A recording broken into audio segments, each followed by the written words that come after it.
Hello and welcome to the black hat 1.0। यहाँ पे हम लोग बात करने वाले हैं डार्क वेब के बारे में। आपको इंटरनेट और यूट्यूब पर डार्क वेब के बहुत सारे ऐसे वीडियोस मिलेंगे जो आपको ये कहते हैं कि डार्क वेब पर विजिट मत कीजिएगा, डार्क वेब इनलीगल है, इस पर विजिट मत कीजिएगा। लेकिन मैं आपको यही कहूँगा कि डार्क वेब पर विजिट करना इतना ही इनलीगल है, ठीक है, तो गवर्नमेंट इस पर बैन क्यों नहीं लगा देगी। गवर्नमेंट ने अब तक जैसे कि पबजी वगैरह हो गए, इन सारे गेम को बैन कर दिया। यहाँ पे तो ये डायरेक्टली बता रहा है कि ये इनलीगल है, यहाँ पे सभी एक्टिविटी इनलीगल है।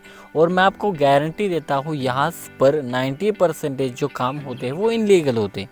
फिर भी कोई भी गवर्नमेंट टॉर ब्राउज़र या किसी भी ऐसे डार्क वेब पर बैन क्यों नहीं लगा देती, ठीक है। इसका रीज़न भी आपको मैं बता देता हूँ। तो जो टॉर ब्राउज़र होता है उसका जो इस्तेमाल है वो ओनियन साइट या इनक्रिप्शन साइट जो होती है, वो हिडन साइट जो होती है, डार्क वेब की जो साइट्स होती हैं उनको एक्सेस करने के लिए इसका इस्तेमाल किया जाता है टॉर ब्राउज़र का। और जो टॉर ब्राउज़र है इसे यूज़ कर रही है यूनाइटेड स्टेट्स की गवर्नमेंट, ठीक है। और इसके सबसे पहली बात मैं आपको बता देता हूँ, इसकी फंडिंग जो होती है यूनाइटेड स्टेट्स के गवर्नमेंट से ही इसकी जो फंडिंग होती है वो दी जाती है। मतलब 2019 में हिसाब के अनुसार 1.8 मिलियन डॉलर्स की जो फंडिंग टॉर ब्राउज़र को मिली थी। कुल मिलाकर अगर बात की जाए तो टॉर ब्राउज़र को यूनाइटेड स्टेट्स की गवर्नमेंट ही चला रही है, ठीक है। अब ये क्यों चला रही है और इसका रीज़न क्या है ये मैं आपको बता देता हूँ। उससे पहले मैं आपको बता देता हूँ कि आखिर टॉर ब्राउज़र आखिर करता क्या है। जो टॉर ब्राउज़र होता है ना, वो क्या करता है, हर मिनट पर आप अपना खुद का जो आईपी एड्रेस है वो हर मिनट पर खुद ही चेंज करता रहता है। जैसे आप वीपीएन लगा देते हैं, लेकिन वीपीएन का प्रॉब्लम ये होता है, वीपीएन जो आईपी एड्रेस फिक्स करता है वो वहीं पर रहता है। जब तक आप ब्राउज़र को क्लोज नहीं करवाते तब तक वो जो आईपी एड्रेस है उसको फिक्स रहता है। मतलब आपने अगर यहाँ से ब्राउजिंग की और आपने आईपी एड्रेस डाल दिया अमेरिका का, ठीक है, तो वो जब तक आप सर्फिंग कर रहे हैं, जब तक आप ब्राउज़र यूज़ कर रहे हैं, तो वो जो ब्राउज़र है वो जो आईपी एड्रेस है वो वही रहने देता है। मतलब अमेरिका में है तो अमेरिका में है, ठीक है। लेकिन जो टॉर ब्राउज़र होता है वो जो आईपी एड्रेस है वो ओनियन की तरह, और यही रीज़न के कारण आप टॉर के यूज़र है उनको ट्रैक नहीं कर सकते या उनका लोकेशन फाउंड नहीं कर सकते। तो यूनाइटेड स्टेट्स गवर्नमेंट ने, यूएसए गवर्नमेंट ने इसे ओपन सोर्स क्यों बना दिया, टॉर ब्राउज़र को ओपन सोर्स क्यों बना दिया।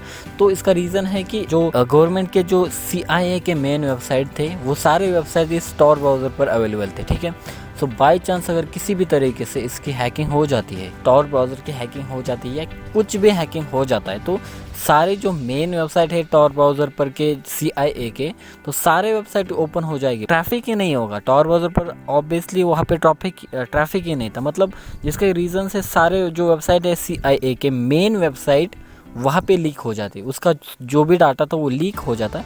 इसी रीज़न से, इसी कारण से इसने ओपन सोर्स बना दिया। यूएसए गवर्नमेंट ने इसे ओपन सोर्स बनाया ताकि ट्रैफिक हो, यहाँ पे ट्रैफिक जनरेट हो, जिसके कारण जो भी यहाँ पे आते हैं वो उन जो ट्रैफिक है उसके अंदर छुप जाता है। मतलब अब पर्टिकुलर किसी इंसान को, अभी ये बहुत सिक्योरली है, ये टॉर ब्राउज़र बहुत सिक्योरली है, इसके नीचे इनक्रिप्टेड है। लेकिन जब वो स्टार्टिंग में आया था उसकी कंफर्मेशन नहीं थी, इतना ट्रैफिक नहीं था वहाँ पे, इतने लोग नहीं थे वहाँ पे। अब सवाल ये आता है कि गवर्नमेंट ने इस ऐसे डार्क वेब के वेबसाइट को बैन क्यों नहीं किया, ठीक है। इसका आंसर आपको येस भी मिलेगा और नो भी मिलेगा, ठीक है। गवर्नमेंट क्या करती है, ऐसे लोगों को फाइंड करने की कोशिश करती है। लेकिन ऐसा होता है कि टॉर ब्राउज़र है, मैंने आपको पहले ही बता दिया, इस पर यहाँ पर आपको किसी एक पर्टिकुलर इंसान को ढूंढना लगभग नामुमकिन हो जाता है, क्योंकि ये लोकेशन हमेशा चेंज करता रहता है, ठीक है। लेकिन कुछ हद तक ये गवर्नमेंट पकड़ भी लेती है, क्योंकि ऐसे ड्रग्स वगैरह जो सप्लायर्स करते हैं डिलीवरी के रीज़न से, किसी भी रीज़न से उनसे मीटिंग कर देते हैं या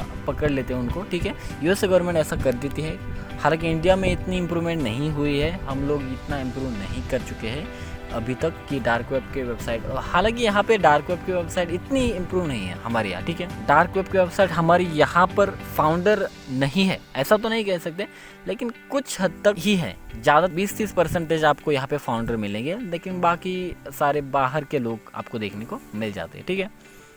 तो आपको आई थिंक समझ में आ गया होगा कि क्या है टॉर ब्राउज़र और क्यों गवर्नमेंट इन सब चीज़ों को बैन नहीं